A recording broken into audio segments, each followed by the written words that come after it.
بالله من شرور أنفسنا من يهده الله فلا مضل له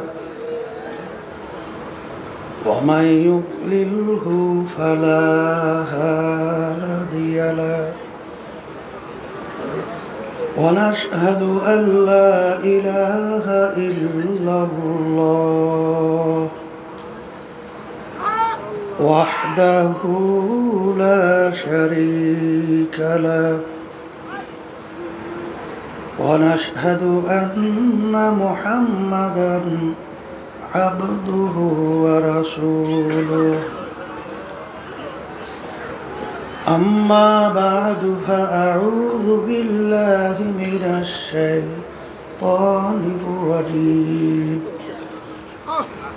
بسم الله الرحمن الرحيم يا أيها الذين آمنوا صلوا عليه وسلموا تسليما اللهم صل على سيدنا ونبينا شفيعنا وحبيبنا ومولانا محمد صلى الله عليه وعلى آله وأصحابه وبارك وسلم اللهم صل على سيدنا ونبينا شفيعنا وحبيبنا ومولانا محمد صلى الله عليه وعلى آله وأصحابه وبارك وسلم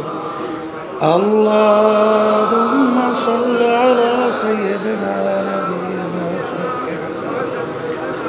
وحبيبنا ومولانا محمد صلى الله عليه وعلى آله وأصحابه وبارك وسلم أعوذ بالله من الشيطان الرجيم بسم الله الرحمن الرحيم قل إن صلاتي ونسكي ومحياي ومماتي لله رب العالمين صدق الله العلي العظيم وقال رسول الله صلى الله عليه وسلم إنما الأعمال بالنيات وإنما لامرئ ما نوى فمن كانت هجرته إلى الله ورسوله فهجرته إلى الله ورسوله ومن كانت هجرته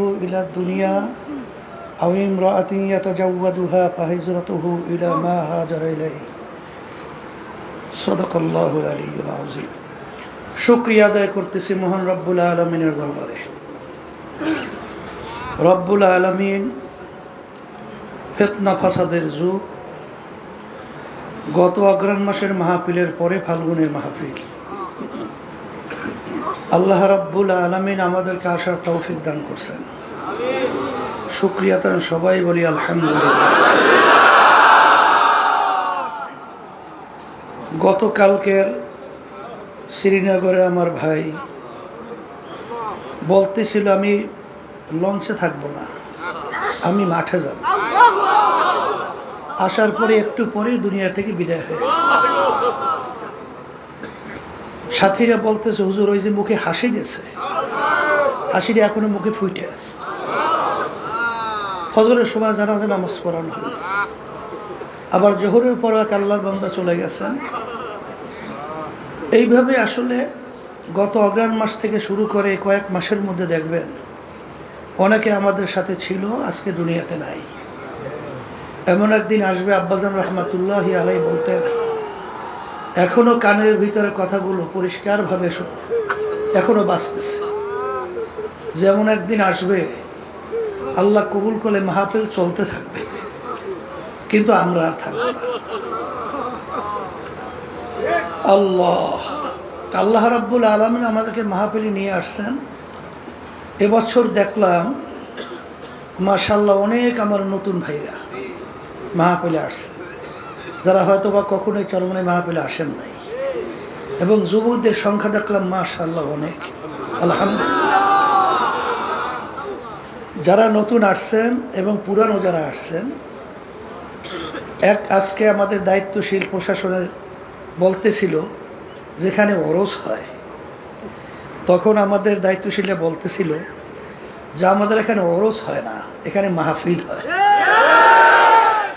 ওরস বলা হয় আনন্দ ফুর্তি, আর এখানে মাহফিল। এখানে আমরা আনন্দ ফুর্তির জন্য এই প্রতিষ্ঠান আল্লাহর কুতুবে প্রতিষ্ঠিত করে যান। এই প্রতিষ্ঠান প্রতিষ্ঠিত করার মূল উদ্দেশ্য লক্ষ্য হলো, ওদিকে মনে হয় মাইকের শব্দে মনে হয় ঝামেলা করতেছে, দেখতেছে, দাঁড়ান। আচ্ছা, আপনারা ধৈর্য ধরেন, আলহামদুলিল্লাহ দেখতেছে। ওদিকে শব্দকে একটু বাড়ানো লাগবে নাকি? পিছনের শব্দগুলো দেখো, এখন শোনা যায়? আলহামদুলিল্লাহ। আব্বাজান রহমতুল্লাহি আলাইহি বলতেন যে আমরা ফুর্তি করি না, আমরা বেশি বেশি কান্দি। এই মাহফিল প্রতিষ্ঠিত কেন করা হয়েছে? বিশেষ করে আজকে উদ্বোধনী বয়ানের মাধ্যমে মাহফিল আনুষ্ঠানিকভাবে আলহামদুলিল্লাহ শুরু করা হলো। তা যারা আসছেন বাড়িঘর ছাইরা টাকা পয়সা খরচ কইরা, এখানে তো ওই তো 5টা মাঠ আমরা করছি, কিন্তু কোনো মাঠেই কিন্তু এখন সামাল দেওয়ার মতো পরিবেশ নাই। অনেক ভাইরা খোলা আকাশের নিচে পড়ে আছে। এত কষ্ট, পায়খানা, প্রস্রাবখানা, গোসলে, চলাফেরায়। এর মূল উদ্দেশ্যটা কি? সর্বপ্রথম আমরা এখানে যারা আসছি, আমাদের নিয়াতকে আগে সহি করে নিতে হবে। এগুলা কিছু না, সব হইল ওখানে। কে বলছে এগুলা? এগুলো ভালো কথা, চেয়ারম্যান কয়, এটা কয় এই কথা। তাই যেই কথা বলতে চাইছিলাম যে আমরা এখানে যারা আসছি, সর্বপ্রথম আমাদের নিয়াতকে ঠিক করে নিতে হবে। কারণ আপনারা সবসময় শুনে থাকেন আব্বাজান রহমতুল্লাহি আলাইহি এই হাদিস শরীফ প্রতি উদ্বোধনী বয়ানেই তেলাওয়াত করতেন। আর সমস্ত মুহাদ্দিসিন কিরাম সবাই একমত এই হাদিসের সনদ মুতাওয়াতির হাদিস।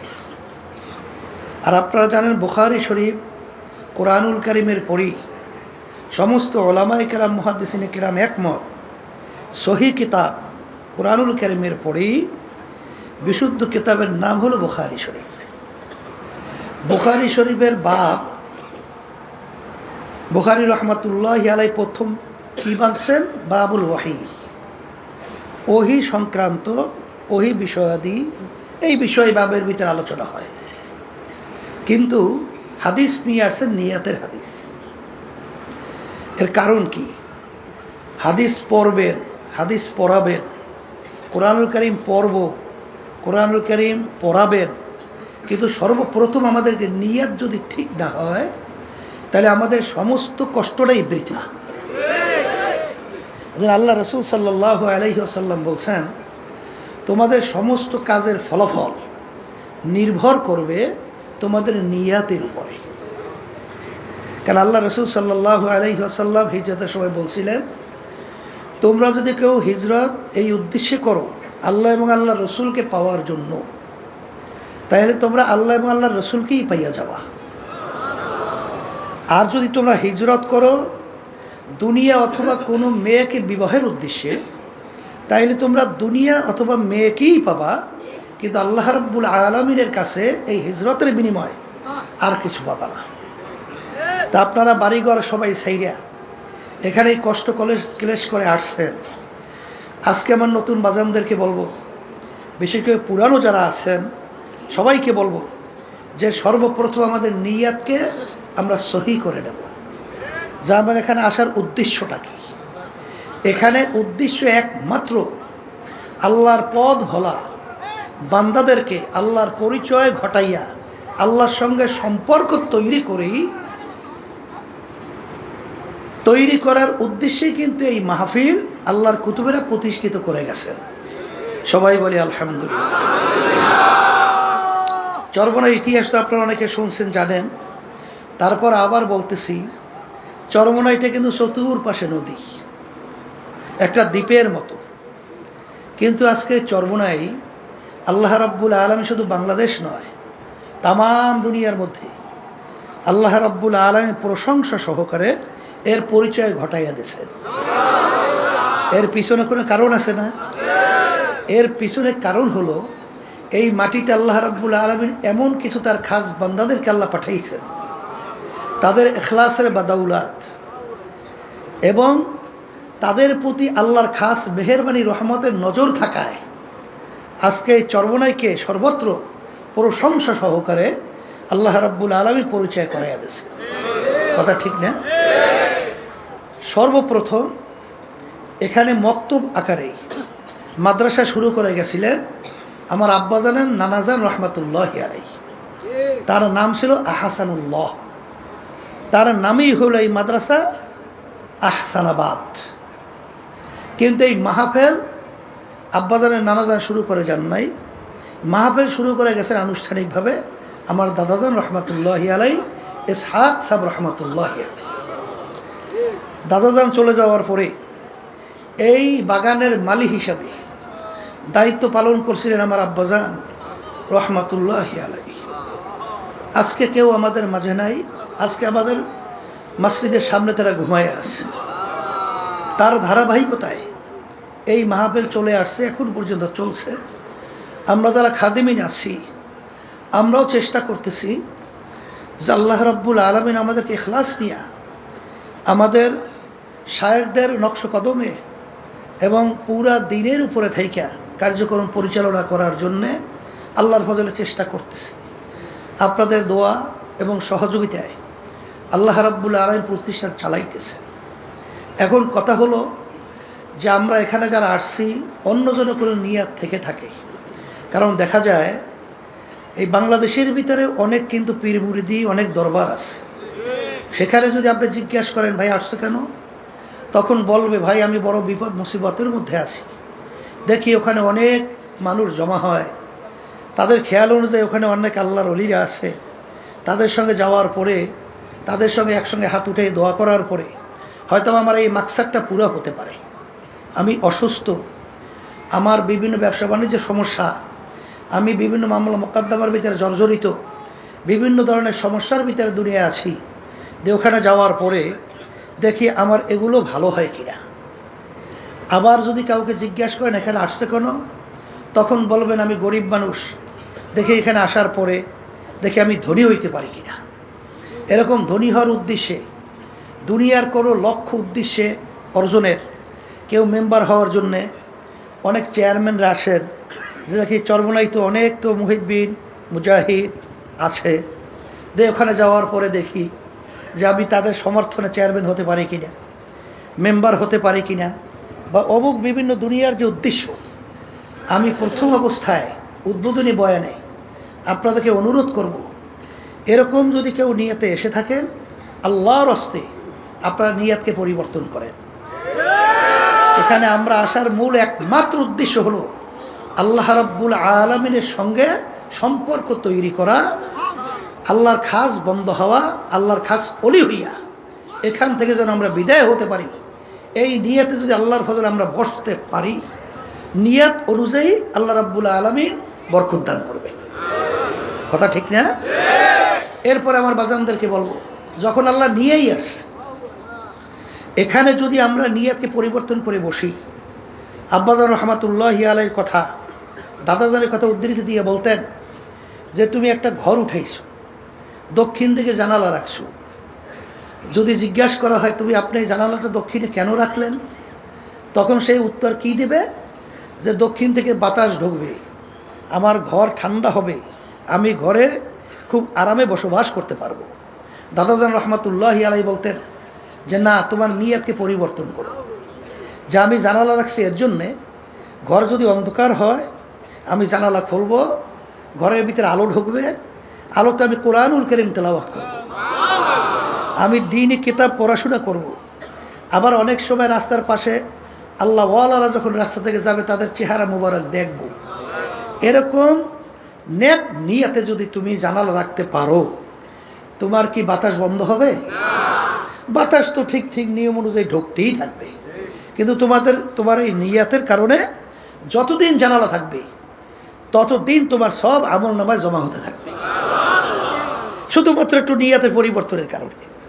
যারা এখানে আসছেন, যদি আপনাদের দুনিয়ার কোনো উদ্দেশ্যও থাকে, আপনার নিয়াতকে পরিবর্তন করে, নিয়াত পরিবর্তন করে বসে।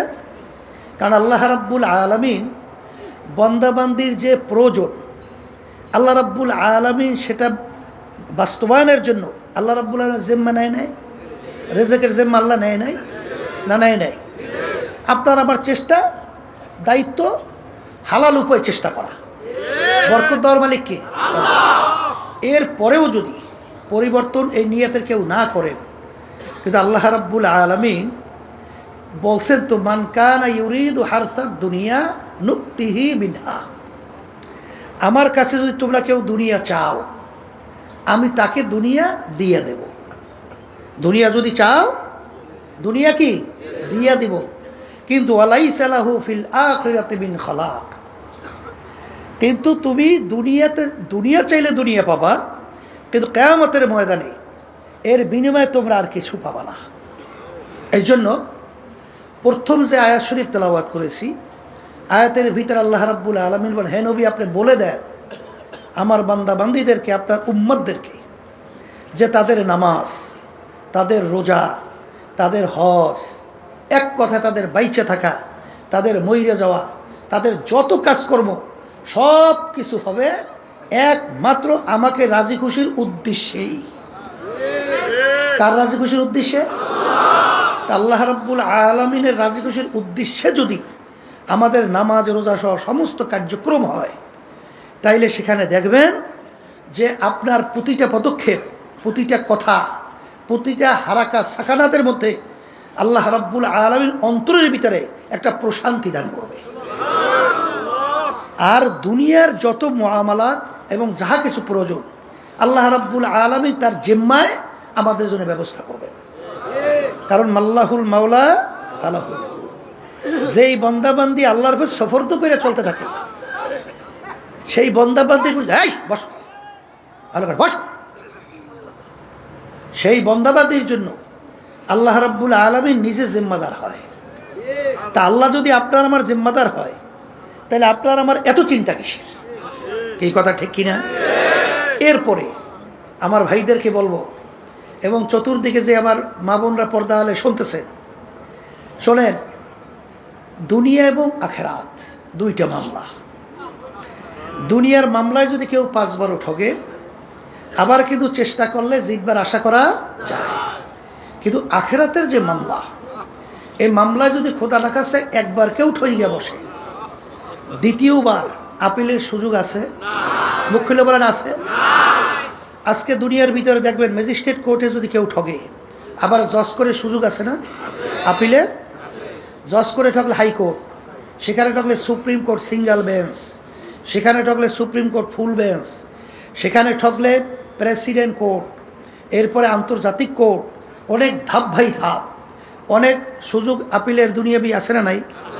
কিন্তু আপনার আমার সামনে যে আখেরাতের 5টা মামলা, মৌতের মামলা, কবরের মামলা, কিয়ামতের ময়দানের মামলা, মিজান পুলসিরাতের মামলা, এই মামলা যদি খোদা না খাস্তা একবার যদি কেউ ঠই গিয়ে বসে, আর দ্বিতীয়বার আপিলের সুযোগ আছে? আর আছে? এই জন্য আমার বাজানদেরকে বলবো, আমরা দুনিয়াতে আসছি কেন, আল্লাহ রাব্বুল আলামিন আমাদেরকে পাঠাইছেন কেন, এই ব্যাপারগুলো আমাদের জানতে হবে। আল্লাহ রাব্বুল আলামিন বলেন, ওয়ালাকাদ কাররামনা বানি আদম, যত মাখলুকাত আমি সৃষ্টি করেছি এর ভিতরে সর্বশ্রেষ্ঠ সম্মানিত করে আমি মানুষকে সৃষ্টি করেছি। সবাই বলি আলহামদুলিল্লাহ। কিন্তু আমরা মানুষ সৃষ্টির সেরা, কিন্তু আল্লাহ রাব্বুল আলামিন তো অন্য এতে বলছেন, এক শ্রেণীর মানুষ, তাদেরকে আমি চক্ষু দান করছিলাম, আমার কুদরত দেখা আমার উপরে ঈমান আনবে, আমার হুকুম অনুযায়ী চলবে, কিন্তু ওদের এই কুদরতে আমার চক্ষু থাকা সত্ত্বেও ওরা দেখাও আমার কুদরত দেখে না। ওদেরকে আমি কান দান করছিলাম, আমার কুদরত নবীদের থেকে, পয়গম্বরদের থেকে, রসুলদের থেকে, হক্কানি ওলামায়ে কেরামদের থেকে দাওয়াত পাওয়ার পরেও, কোরআনুল কারীমের আয়াত তেলাওয়াতের পরেও, হাদিস শোনার পরেও তারপরে ওরা শুইনাও যেন শোনে না। ওদেরকে আমি দেন দাল করছিলাম বোঝার জন্যে, ওরা বুঝাও বোঝে না। উলাইকা কাল আনআম, এই মানুষগুলো চতুষ্পায় জানোয়ার মতো। এরপরে আল্লাহ বলেন বাল হুম আদল, এক শ্রেণীর মানুষ তার চেয়েও খারাপ। অন্য আয়াতে বললেন শাররুল বারিয়া, এক শ্রেণীর মানুষগুলো সব থাকার পরেও ওদের কার্যক্রমটা কুত্তা শিয়াল শুয়ারের চেয়েও খারাপ। ওরা বুঝাও, বলেন বুঝাও, দেখাও, শুইনাও, চলে না। এই মানুষগুলো চতুষ্পায় জানোয়ারের চেয়েও খারাপ। এখন আমার বাজানদেরকে বলবো, আমরা এখানে যারা আসছি সবাই আমরা ইমানদার না? আল্লাহকে বিশ্বাস করি না? কথা বলে না? আখিরাতকে বিশ্বাস করি না? আল্লাহ রসুলের উপরে ইমান আনছি না? তা যেহেতু ইমান আনছি, আল্লাহকে বিশ্বাস করি, পরকালকে বিশ্বাস করি। আল্লাহ রসুল সাল্লাল্লাহু আলাইহি ওয়াসাল্লাম দুনিয়ার ব্যাপারে বলেন, দুনিয়াটা কেমন? আর দুনিয়া জিফাতুন ওয়া তালিবুহা কিলাব। হে আমার উম্মতেরা, দুনিয়াটা হলো একটা মরগের মতো, মুর্দা। এর পিছনে যারা পড়বে এরা হইল দুনিয়ার কুকুরের দল। যেমন পানির ভিতর থেকে মরগ ভাসে, ওর পিছনে কোনো মানুষের দল দৌড়ায়? ওর পিছনে কুকুরের দল দৌড়ায়। কখন মরগ নদীর কিনারে আসবে আর সেইরা ভাইরা খাবে। ঠিক দুনিয়াটা হলো একটা মরগের মতো, এর পিছনে যারা পড়বে আখিরাতের স্থায়ী জিন্দেগি যারা ধ্বংস করবে তারা হলো দুনিয়ার কুকুরের দলের মতো। এইটা হলো আল্লাহ রসুলের কথা। তাহলে ইমানদার দুনিয়া সম্পর্কে আমাদের এই আস্থা বিশ্বাস এইভাবে জন্মাতে হবে। কথা বলেন, কথা ঠিক কিনা? অন্য রায়াতের বিচার আসছে, আল্লাহ রসুল সাল্লাল্লাহু আলাইহি ওয়াসাল্লাম বলেন, দুনিয়া এবং দুনিয়ার ভিতরে যত সম্পদ, এই মাসালু বাউদাতে, যে একটা মাছি বা মশার পাখনার মতো যদি হইতো, একটা মাছি বা মশার পাখনা এর মতোও যদি হইতো, দুনিয়া এবং দুনিয়ার ভিতরে যত সম্পদ, আল্লাহ রাব্বুল আলামিন কোনো ফাসিক, কোনো নাফরমান, কোনো নাস্তিক, কোনো কাফেরদেরকে আল্লাহর নেয়ামত এক ঢোক পানিও আল্লাহ পান করতে দিতেন না। কারণ মশা মাছি হাজার হাজার লক্ষ লক্ষ পাখনা আপনি একত্রিত করিয়া যদি আপনি বাজারে বিক্রিতে নেন, কয় টাকায় বিক্রি হয়? কোনো মূল্য আছে? এর কোনো মূল্য নাই। ঠিক আল্লাহ রসুল সাল্লাল্লাহু আলাইহি ওয়াসাল্লাম উদাহরণ দিয়ে বলেন যে মাছি মশার পাখনার মতো যদি হইতো, এই দুনিয়া এবং দুনিয়ার যত সম্পদ, চেয়ারম্যানে বলেন, মেম্বারি বলেন, এমপিগিরি বলেন, পীরগিরি বলেন, তারপর মুহাদ্দিসগিরি বলেন, শাইখুল হাদিসগিরি বলেন, ইমামগিরি বলেন, অমুক টমুক চেয়ারম্যান এবং বড় ধনী কথা বলেন, 10 তলা 20 তলা এরকম বাড়ির কোনো অভাব নাই, এরকম বহুত কিছু ডিসিগিরি, এমপিগিরি, ওই এসপিগিরি যাই বলেন, এ যত কিছু বলেন, আল্লাহ এবং আল্লাহ রসুলের কাছে একটা মাছির পাখনা পরিমাণও কোনো মূল্য নাই। এই ঈমান আনতে হবে না? এই কথাটা কি আমি বলছি না আল্লাহ রসুল সাল্লাল্লাহু আলাইহি ওয়াসাল্লাম বলছেন? এটা তো ঈমানদারদের সেইভাবে গুরুত্ব দিতে হবে। এই জন্য আপনারা দেখছেন যে সাহাবায়ে কেরামদের ইতিহাস পড়লে দেখবেন, আর আল্লাহ রাব্বুল আলামিন বলছেন আমিনু কামা আমানান নাস, তোমাদের ঈমানের ধরনটা কেমন হবে?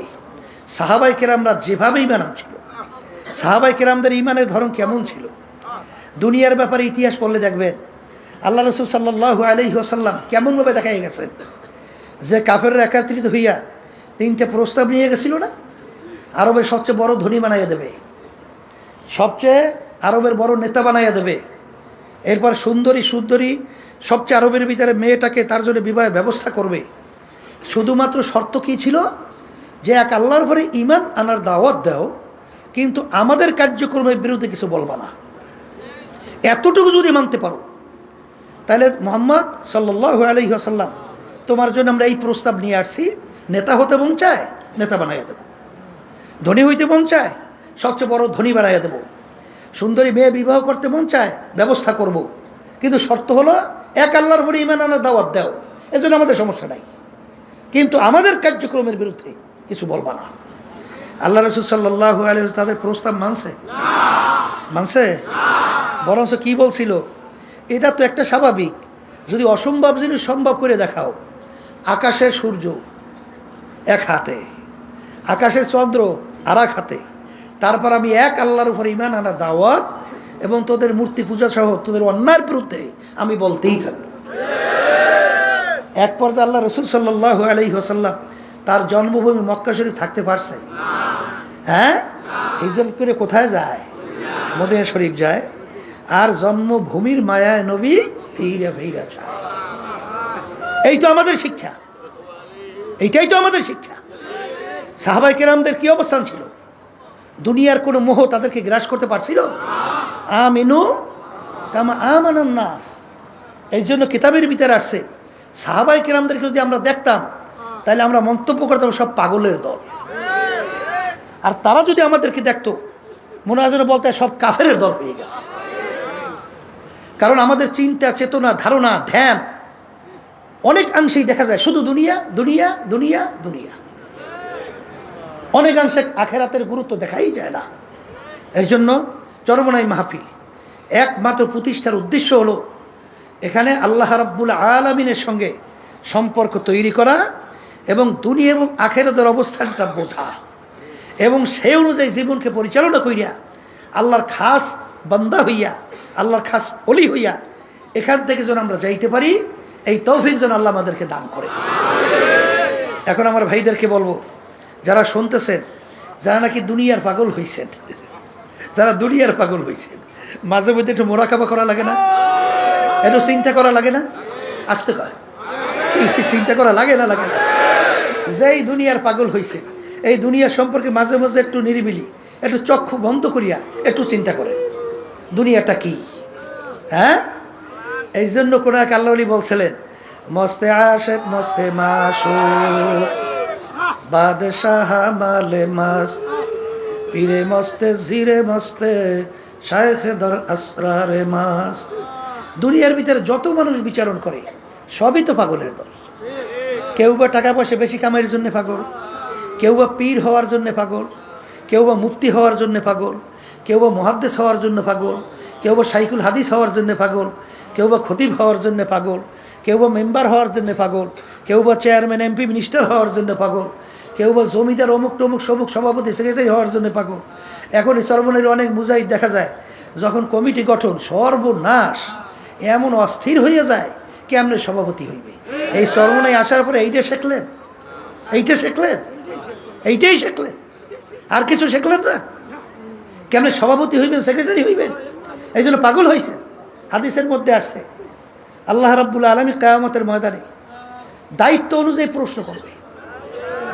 কি অনুযায়ী? এই জন্য আল্লাহ নবীর ইতিহাস বলে দেখবেন দায়িত্ব দিলেও তারা নিতে চাইত না। কারণ আমার দায়িত্ব আমি ঠিক মতো যদি পালন করতে পারছি কিনা, কিয়ামতের ময়দানে মালিক যদি ধরিয়ে বসে তখন কি জবাব দেব?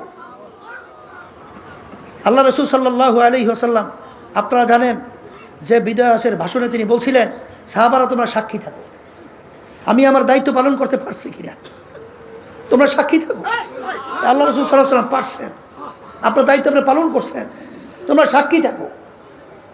আর অস্থির হয়ে গেছেন দায়িত্ব নেওয়ার জন্য। আল্লাহ যদি কবুল করে দায়িত্ব অটোমেটিক আসবে। আর সেখানে খাদিম হিসেবে চেষ্টা করবেন দায়িত্ব পালন করার জন্য।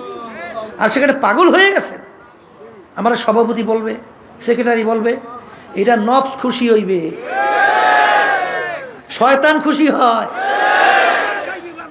এর জন্য আমি আমার বাজানদেরকে বলবো, এই বিভিন্ন ঝামেলা সারা দেশের মধ্যে খালি সভাপতি সেক্রেটারি অমুক টমুক সবুক কেমনে হইবে যেন পাগল হয়ে গেছে।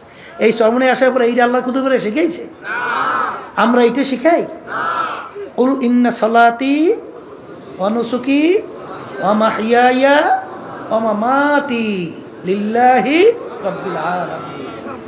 আমার নামাজ, আমার রোজা, আমার ইবাদত, আমার বাইসে থাকা মইরা যাওয়া, আমার চেয়ারম্যানগিরি করা, আমার মেম্বারগিরি, আমার পীরগিরি করা, আমার মুফতিগিরি, আমার মুহাদ্দিসগিরি, আমার সভাপতি সেক্রেটারি, সব কিছু কার রাজি খুশির জন্য? সবাই মুখ খুলে আল্লাহর রাজি খুশির জন্য। আল্লাহ আপনি আমার জন্য, আমাদের সবার জন্য কবুল করে নেন। যেই দুনিয়ার পাগল হয়েছেন, এই দুনিয়া সম্পর্কে আল্লাহ রাসূল সাল্লাল্লাহু আলাইহি ওয়াসাল্লাম কি বলছেন? একটা মোরগ, একটা কি, আর এর পিছনে যারা পড়বে কুকুরের দল। আর অন্য হাদিসে কি শুনছিলেন, যদি একটা মাছি মশার পাকনার পরিমাণও মূল্য হইতো আল্লাহর কাছে, কোন দুনিয়াদারদেরকে এক ঢোক পানিও আল্লাহ নেয়ামত পান করতে দিতেন না। এটা ঈমান আনা লাগবে না? কথা বলে না? কি লাগবে কি লাগবে না? এই জন্য যারা নাকি দুনিয়ার পাগল হইছেন, একদিন কিন্তু পাগলামি শেষ, শেষ কি না? এই দুনিয়ার ভিতরে বহুত বাদশাহ, ফেরাউনের ইতিহাস, সাদ্দাদের ইতিহাস, নমরুদের ইতিহাস, বড় বড় অনেক নেতাদের ইতিহাস, নেত্রীদের ইতিহাস কি দেখছেন? এখন দিয়ে সব মাটির তলে পড়িয়ে আছে। ওই কোনো শব্দ আছে? আর মাতুকবাড়ি সরদারি কিছু আছে? এখন তো এই পায়খানা প্রস্তাব দিয়ে কুত্তা শিয়াল অন্য অনুযায়ী প্রস্তাবও করে, খবর লড়াইতে তো পারে না। কি পারে? এই যে তামাম দুনিয়ার ভিতরে দেখছেন যে বাদশাহী করছিল মোর 4 জন, তামাম দুনিয়ার 2 জন মুসলমান, 2 জন অন্য জাতি। একজন বাদশাহ সেকান্দার বা ইস্কান্দার বাদশাহ এন্তেকালের আগে ওসিয়াত করছিল, আমার মৌতের পরে গোসল করাবা, কাপড় পরাবা, হাত দুইটা বাহিরে খাটের মধ্যে উঠাবা, শহরটাকে ঘুরাবা, এরপর দিয়ে দাফন করবা। যখন দুনিয়া থেকে বিদায় হলো, এখন খাটের ভিতরে উঠেছে, 2 হাত বাহিরে রেখে ঘুরায়। যারা বোঝে না, দেখছো আজীবন বাদশা খাজনা এবং ট্যাক্স আমাদের থেকে নেছে, এখন মরার পরে কেন হাত পেতে রয়েছে, মনে খাজনা ট্যাক্স চায়। আর বিজ্ঞ আলেমরা বলতেছে, বোকা তোরা তো বোঝো নাই, বাদশা সেকান্দার ওসিয়াত করছে মৌতের পরে এরকম রাইখা ঘুরাই দাফন করার জন্য। তিনি তামাম দুনিয়ার মানুষকে বুঝাতে চায়, এ তামাম দুনিয়ার মানুষেরা, আমি বাদশা সেকান্দারের মতো এত বড় বাদশা তামাম দুনিয়া পরিচালনা করলাম, মনে হয় দ্বিতীয় হইতে আর পারবি না। কিন্তু যখন ঠিক আমি কবরে রওনা করলাম, হাত দুইটার দিকে তাকাই দেখ খালি, এই খালি হাত দিয়ে কিন্তু কবরে রওনা করো। আর বাদশাহী সবই তো রয়ে গেল, কিছুই তো নিতে পারলাম না।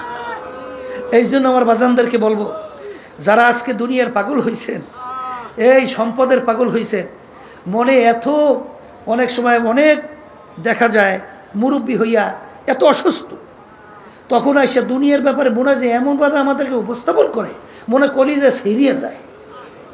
ওদিকে আখেরাতের ব্যাপারে, কবরের ব্যাপারে চিন্তা নাই। এই চিন্তাটা যদি না করেন, তাহলে দুনিয়াটা যদি বোঝেন, ঠিক দুনিয়ার পাগলামি আপনি করতে পারবেন কোন পর্যন্ত, যে কয়দিন চক্ষু খোলা।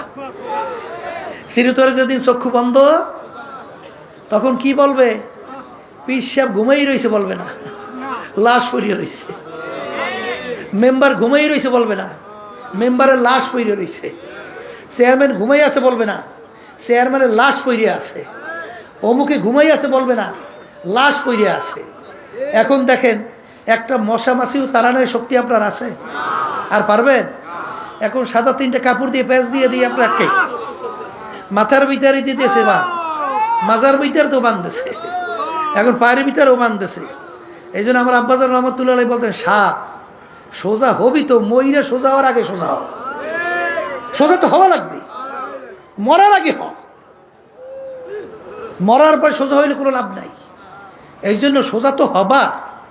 ওই 3টে সাদা কাপড় দিয়ে যখন বানবে তখন তো একেবারে প্যাকেট, প্যাকেট তো হবা ঠিক, কিন্তু প্যাকেট হওয়ার আগে সোজা হও।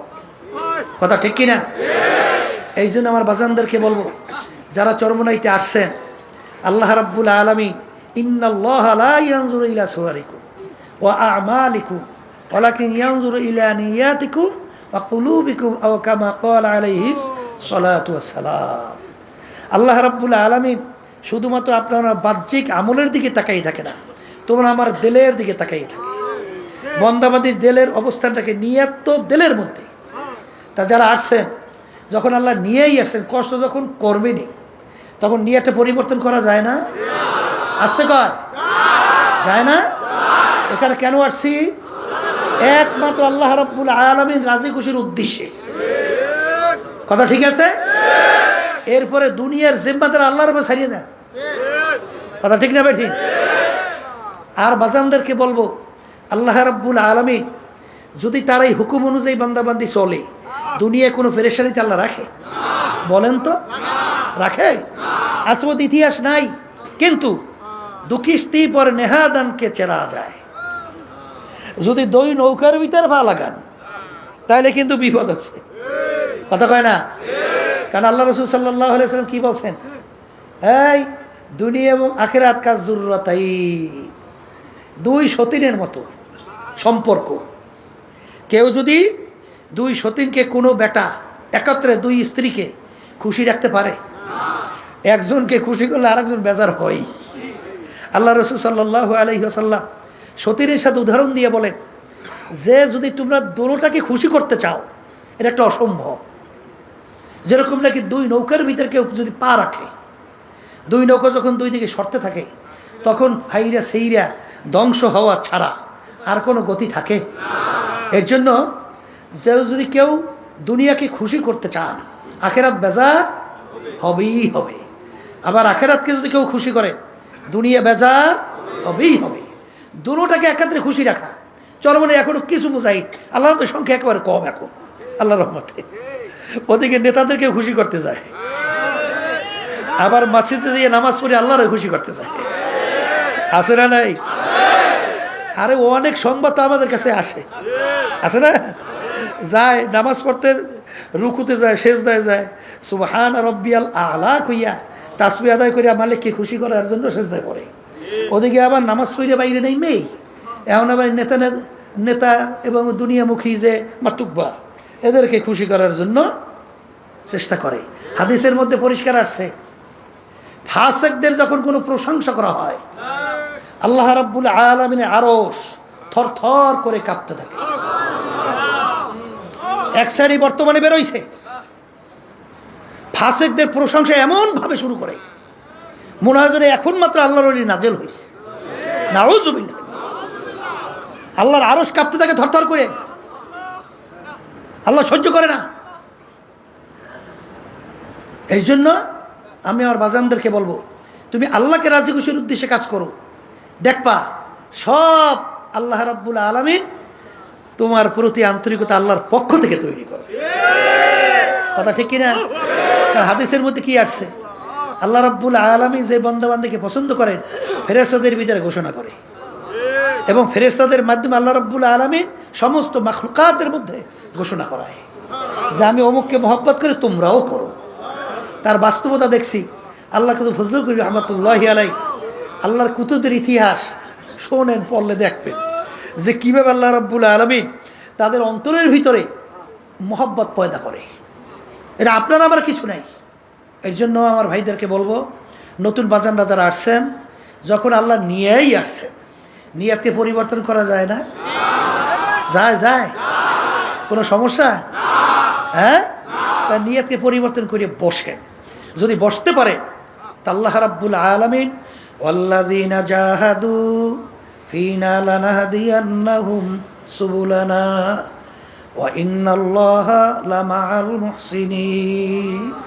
আল্লাহ রাব্বুল আলামিন বলে, বান্দাবান্দি যদি আমাকে রাজি খুশির উদ্দেশ্যে তুমি যদি রাস্তায় নামতে পারো, যত বিপদ মুসিবত পাহাড় পরিমাণ তোমাদের সামনে আসবে, আমি তোমাদেরকে বলতেছি তোমাদের জন্য চলার জন্যে আমি একটা দুইটা না, বহুত রাস্তা খুলে দেব।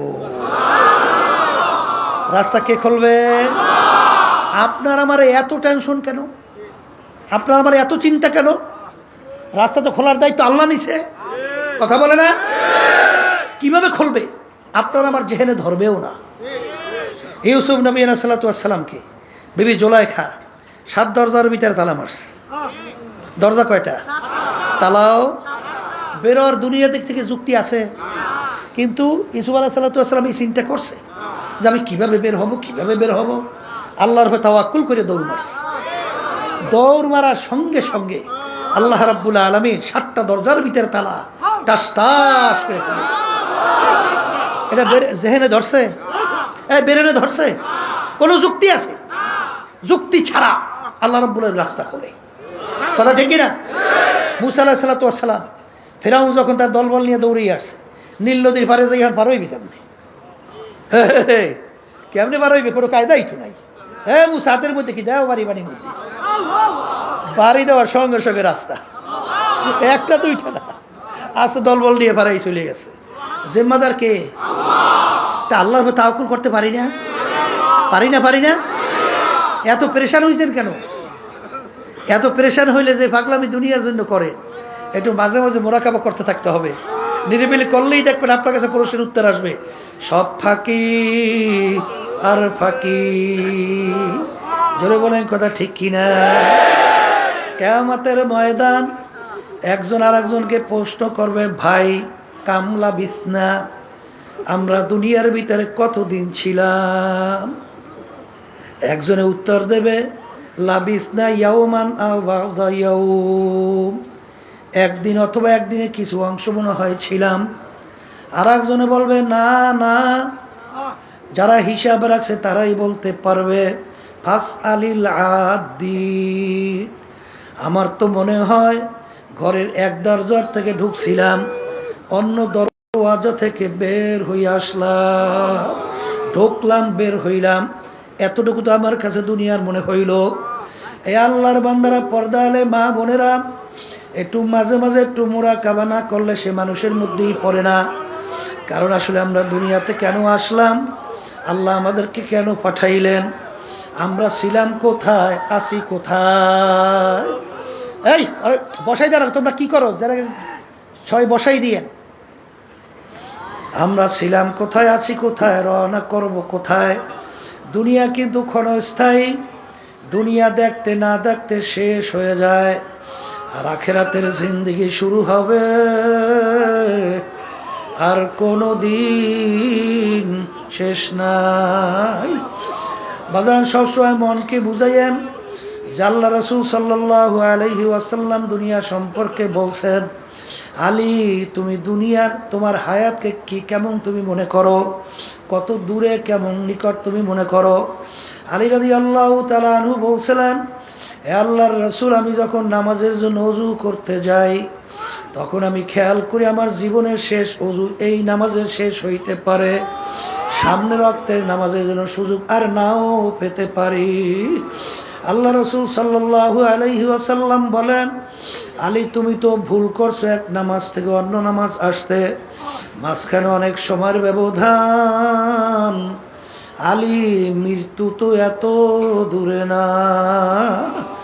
বাজার লঞ্চের থেকে আল্লাহর বান্দা নামতেছিল, আমি মাঠের ভিতরে যাব, মাঠের ভিতরে আসতে না আসতে এরপরে আসতে ঢইলা পড়লো, চিন্তাও করতে পারে না আর বাড়ি জ্যান্ত অবস্থায় যাইতে পারবে না। আখরে আলী তুমি যখন নামাজের ভিতরে ডান দিকে সালাম ফিরাও তখন তুমি খেয়াল করো বাম দিকে সালাম ফিরাতে পারে কিনা। এই হইল দুনিয়া।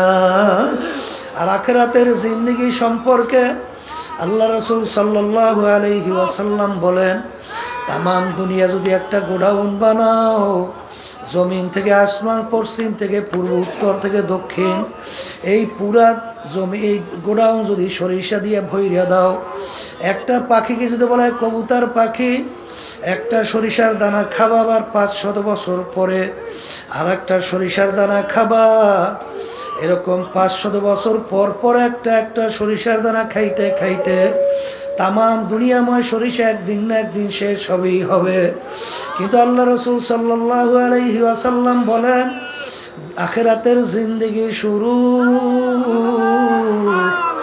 আর কোনো দিন শেষ হবে না। হে দুনিয়াদার পাগল আমার বাবারা, হে পীর মুফতি মুহাদ্দিস আমার বাবারা, হে এমপি মিনিস্টার চেয়ারম্যান বড় ধনী আমার বাবারা, হে সভাপতি সেক্রেটারি আমার বাবারা, দুনিয়া কিন্তু শান্তির জায়গা না। আর দুনিয়া দারুল মেহনেওয়াল বালা, দুনিয়াটা হলো কষ্ট ক্লেশের জায়গা, বালা মুসিবতের জায়গা। এই ঠান্ডাই গরম, এই রোগ ব্যাধির কোনো শেষ নাই, শত্রু মিত্রুর কোনো অভাব নাই। এই ছেলে কথা শোনে না, মেয়েরা কথা মানে না, স্ত্রী কথা শোনে না, স্বামীরা কথা শোনে না। বাজান রোগ ব্যাধির কোনো শেষ নাই, শত্রু মিত্রুর কোনো শেষ নাই। এরকম করতে করতে করতে করতে একটু আয়নার সামনে চেহারার দিকে তাকাও, দেখো কাঁচা দাড়িগুলা পাইকা সাদা হয়ে গেল, দাঁতগুলা পইরা গেল। আখারে আগে ল্যাংটইয়া দৌড়াদৌড়ি করলাম, এখন লোকজনে বলে বুড়া মেয়া। আখারে মুরব্বী আসছে। অনেক সময় নামাজের কাতারে পিছনে দাঁড় হইলে আপনি মুরব্বী মানুষ কেন পিছনে তার হয়েছেন, সামনে আসেন।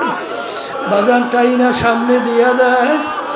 দুনিয়া এবং আখিরাতের ব্যাপার যদি একবার তোমার আমার দিলের ভিতরে বইসা যায় বাজান, তখন তুমি দেখবা দুনিয়া যদি সব তোমার আমার পায়ের উপরে ফেলাইয়া রাখা হয়, দেখবা আল্লাহর ফজল ও করমে ওই দুনিয়ার প্রতি তোমার আমার একটু মন দের চলবে না। এই জন্য আল্লাহর ওলিদের ইতিহাস পড়লে দেখবেন, সাহাবায়ে কেরামদের ইতিহাস পড়লে দেখবেন, আল্লাহ রাবী সাল্লাল্লাহু আলাইহি ওয়াসাল্লাম বলে আর দুনিয়া জিফাতু ওয়া তালিবুহা কিলা। হে আমার উম্মতেরা, দুনিয়ার একটা মরক, এর পিছনে যারা পড়বে আখিরাতের স্থায়ী জিন্দেগি ধ্বংস করবে, তারা হইল কুকুরের দল। এ আল্লাহর বান্দারা, পর্দা আলে মা বোনেরা, এত প্রেশান কি দরকার? ওমাইয়া তাওয়াক্কাল আলাল্লাহি ফাহুয়া হাসবুহু। যদি আমার মালিকের উপরে তাওয়াক্কুলের মতো তাওয়াক্কুল করতে পারো, আমার মাওলাই বান্দা বান্দির জন্য যথেষ্ট হইয়া যাবে। আল্লাহর বান্দারা, পর্দালে মা বোনেরা, আমার মালিক তোমাকে আমাকে চরমনার ময়দানে নিয়ে আসছেন। বাজান ধীর স্থির ভাবে বসো। উদউনি আস্তাজিব লাকুম। আমার মালিক বলে, বান্দা বান্দি তুই আমাকে ডাক, তুই আমাকে ডাক দেতে দেরি, তোর ডাকে সারা দিতে আমি দেরি করব। আল্লাহ আল্লাহ। এই আল্লাহর বান্দারা, হে পর্দার আড়ালের মা বোনেরা, এই মাঠের ভিতরে অনেক আল্লাহওয়ালারা আছে। বাজান, তাদের নজর যদি আল্লাহর ফজলে তোমার আমার প্রতি একটু লাইগা যায়, ওয়াকুনু মা'আস সাদিকিন। সোহবতে সালেহ তোরা সালেহ কুনা।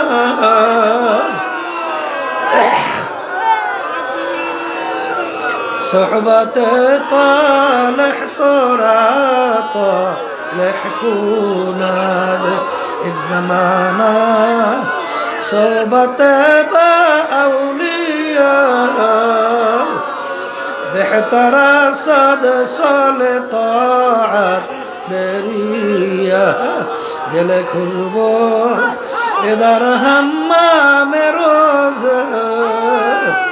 রসিদাল দাস্তে মাহবুব বাদস্তান। সৎসঙ্গে স্বর্গবাস, অসৎসঙ্গে সর্বনাশ। অনেক প্রমাণ এই মাঠের মধ্যে আছে। আমার কাছে বলতেছিল, আমার দিলটা পাথরের চেয়েও শক্ত। আরে চোখে পানি আসা তো দূরের কথা, কিন্তু চরমনাইয়ের ময়দানে আসার পরে আরে আল্লাহর বান্দারা যখন নাকি হালাতে গুলবা অবস্থায় দৌড় মারল, আজকে আমার শরীরের সঙ্গে একটা কারেন্টের মতো শক লাগাইয়া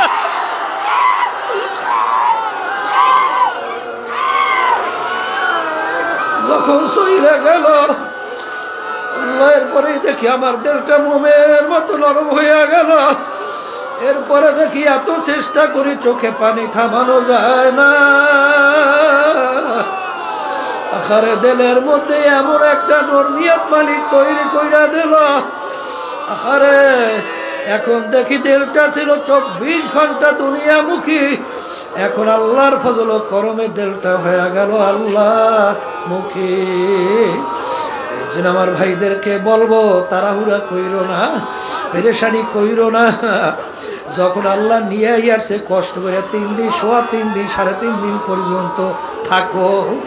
বাজার কষ্ট তো হবেই, কিন্তু হাদিসের ভিতরে আসছে যে ইবাদতের ভিতরে কষ্ট যত বেশি, তার সওয়াবও তত বেশি।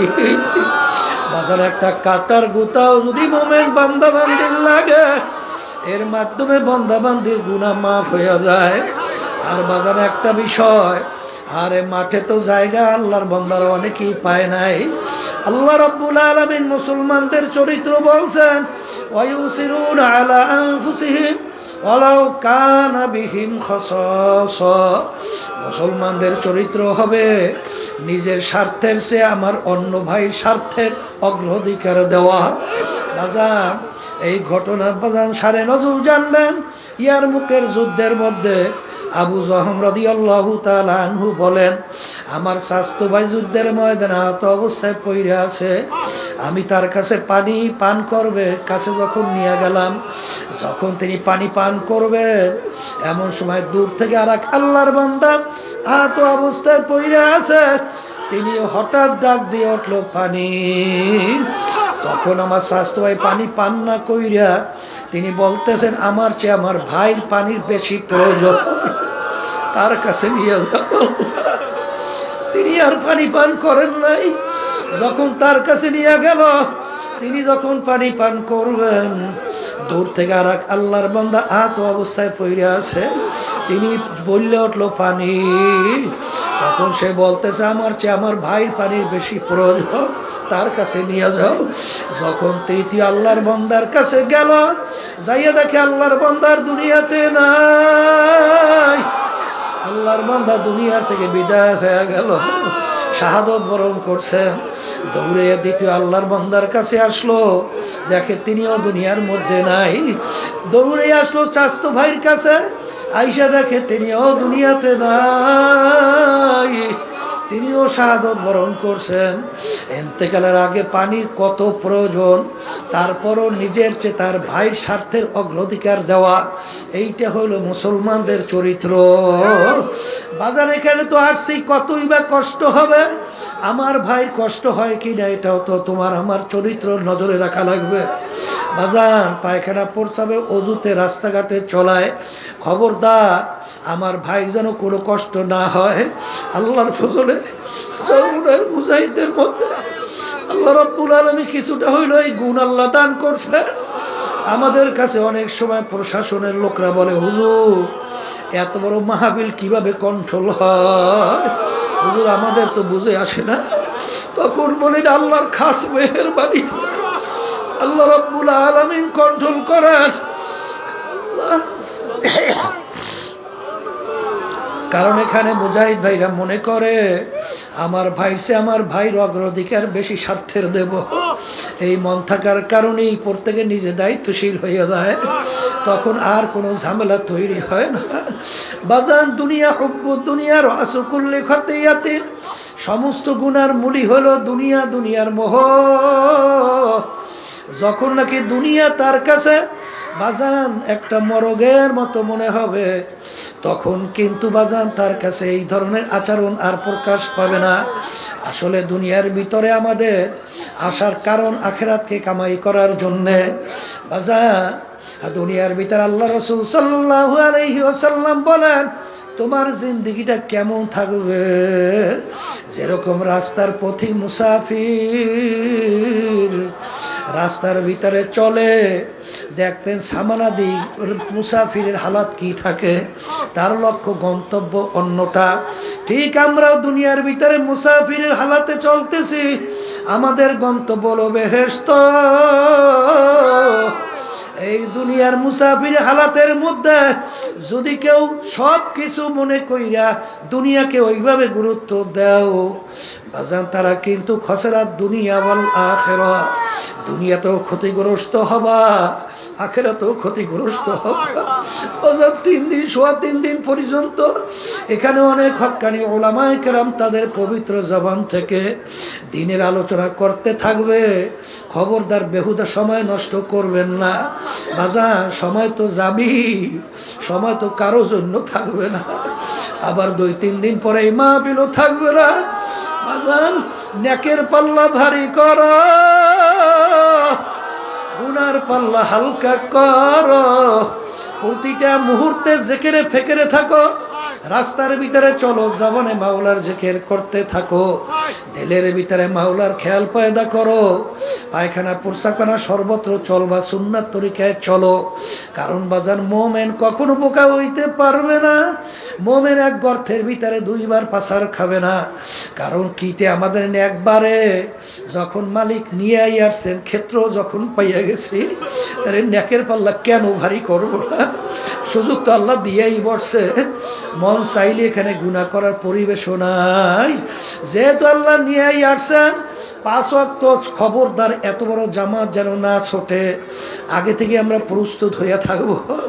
যদি আল্লাহর ফজল ও করমে তুমি আর আমি এই অবস্থায় চলতে পারি, তা আল্লাহ রাব্বুল আলামিন বলছেন, মাল্লাহুল মাওলা ফালাহুল কুল।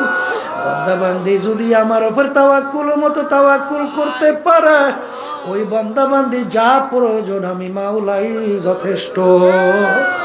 এই জন্য আমার বাজানদেরকে বলবো, খবরদার নূতন যেই বাজানরা আসছেন, বাজান মন তো অনেক কিছু চায়, কিন্তু পীর মুরিদির মূল উদ্দেশ্য কোনটা? হিম্মত বলন্দ খুলুসিয়াত ভিতরে পয়দা। অমুকে পারে, আমি কেন পারবো না?